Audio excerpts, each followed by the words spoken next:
What's up, hobby friends? I'm Jason. You're joining me here today on Level Up Hobbies. Now today on the channel, I'm going to show you how I painted up this Night Lord for an Age of Darkness Legion. So let's go ahead, let's jump in and get painting, and I will see you guys at the end.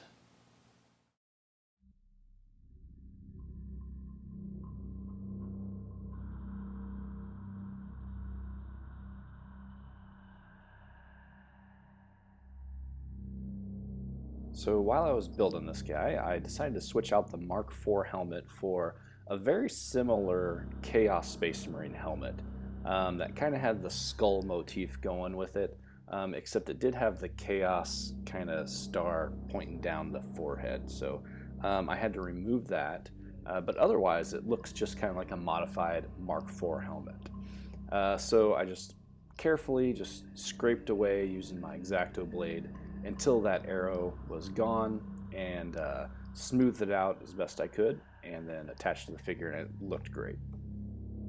It's simple little kit bashes like this, just modifications that can really set your army apart whenever you set them up against a standard build Space Marine army.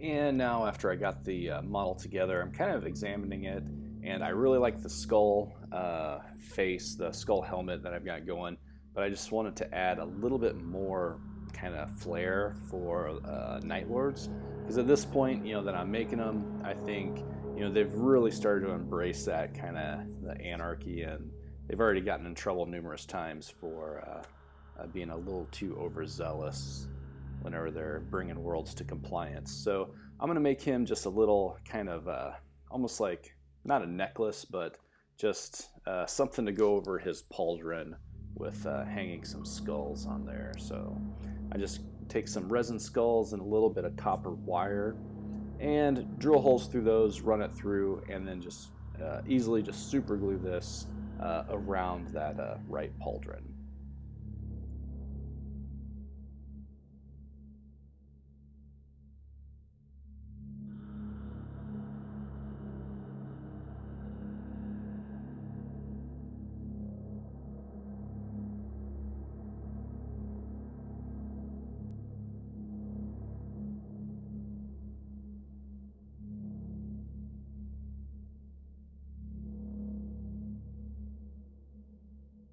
And now I start by priming the model black.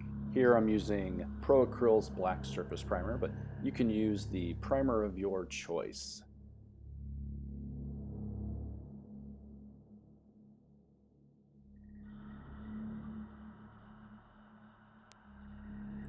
And now for the base coat on the armor, I created a mix of 2-to-1 dark blue and dark purple, both from Acryl. And this gave me a nice kind of midnight blue color to start building my layers up on.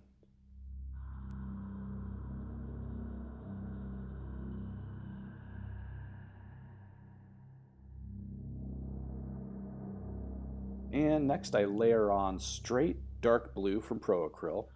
I do this again through my airbrush at roughly about a 30-degree angle, just over the top of the model, just so I have transition from that base color up to the dark blue.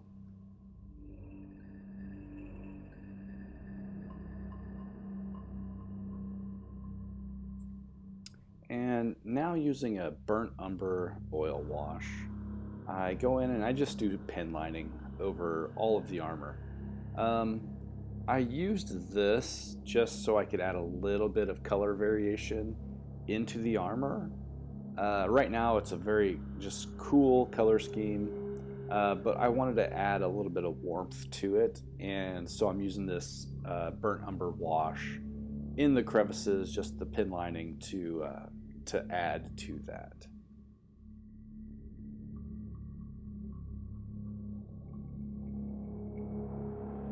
Now once that oil wash is dry, I go in with Steel Gray from Vallejo Game Color, and I do a very hard edge highlight over all of the armor panels.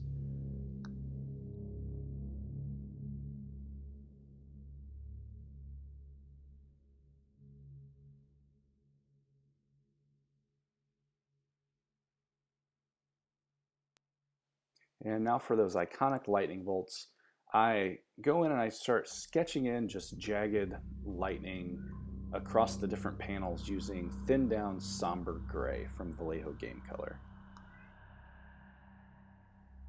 There really is no particular method to making these. You just want to make sure that you don't have a ton of paint loaded into your brush, because as you can see, like when I started this one, it was just a little too thick, and you don't want a ton of paint on here. So thin it down, roll your brush through it, and then wipe off some excess, and then just start carefully just rolling your brush down the armor and just sketching out those bolts. And now to finish up that lightning, I just take some pure white and again thin it down and just start sketching in not the entire bolt, but just bits and pieces where the lightning bolt gets brighter as it comes together. And so you have some transitions like within there.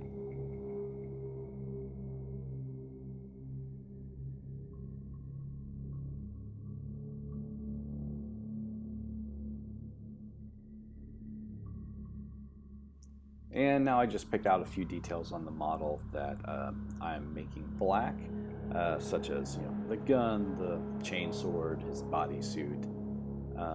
Yeah, so just it doesn't really matter which black you use here. I believe this was Vallejo Game Color. Yeah, so just pick out some details, get those painted in, block off that color.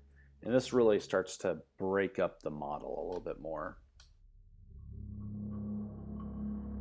And now I do the same with some Iron Warriors.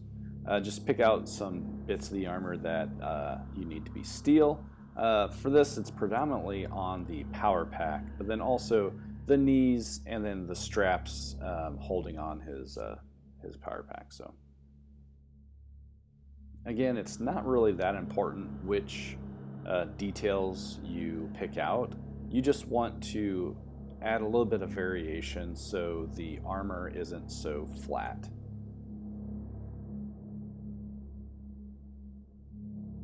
And now I jump back to that Sombre Grey from Vallejo Game Color to do all of the edge highlighting on the black details.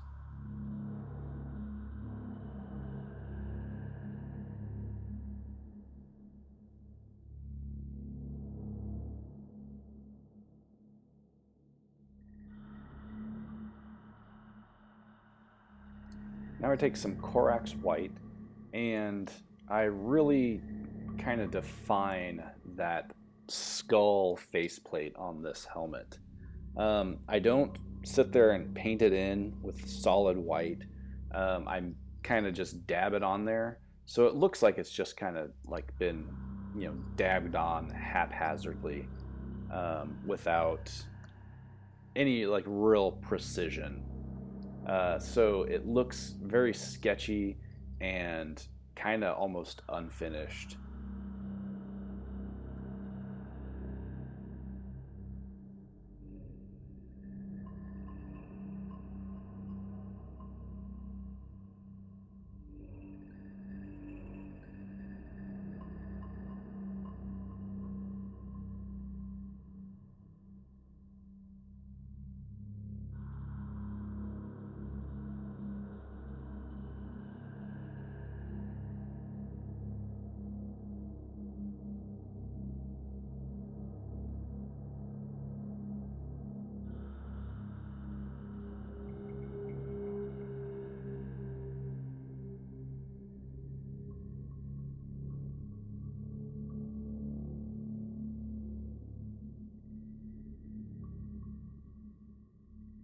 While I've got the Corax White out, I go ahead and I hit these skulls with it, give it a nice base coat, and then I just paint them using Skeleton Horde contrast paint. Once the contrast is dry, I go in with a little bit of Screaming Skull and just add a little bit of highlight to those skulls. Nothing crazy, I don't really overwork these details.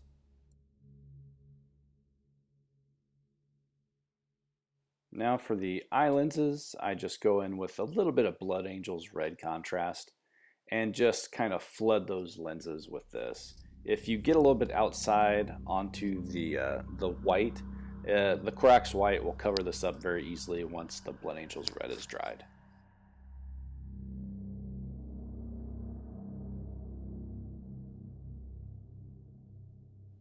Now I go ahead and I paint the rim of the base black. Once that's dry, I give the entire model a couple coats of matte varnish just to really lock everything in and protect all of that work we just did for this model.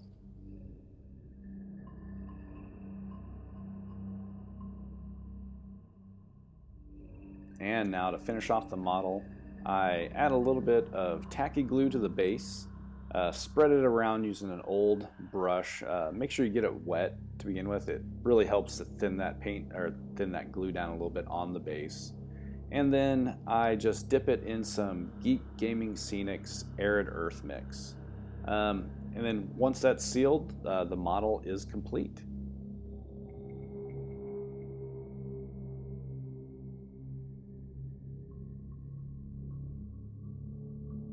And here we have the finished piece. I'm pretty happy with how this guy turned out. The additional elements that I added to it just to make it stand apart, I think were very easy and helped out tremendously, because when you stand this model up next to, another, random Space Marine, it's these little elements that can really draw the eye and just make it look kind of above and beyond with very little effort. So keep that in mind whenever you're working on your own armies. It doesn't take a ton of work to make yours, that next step up from the other players. So yeah, so I hope you guys enjoyed the video. It was a lot of fun painting this guy. I don't really paint too many Chaos Marines, so it's nice to dip my toes in here with these guys. But yeah, so hope you enjoyed the video, and I will catch you guys next time. Take it easy. Hey guys, thanks for joining me today as I painted up this Night Lord for an Age of Darkness army. If you enjoyed the video, please give me a like and subscribe down below, and don't forget to hit that bell icon so you can be notified whenever I publish new content. Thanks again, and remember, build, paint, and play tabletop games. Later guys.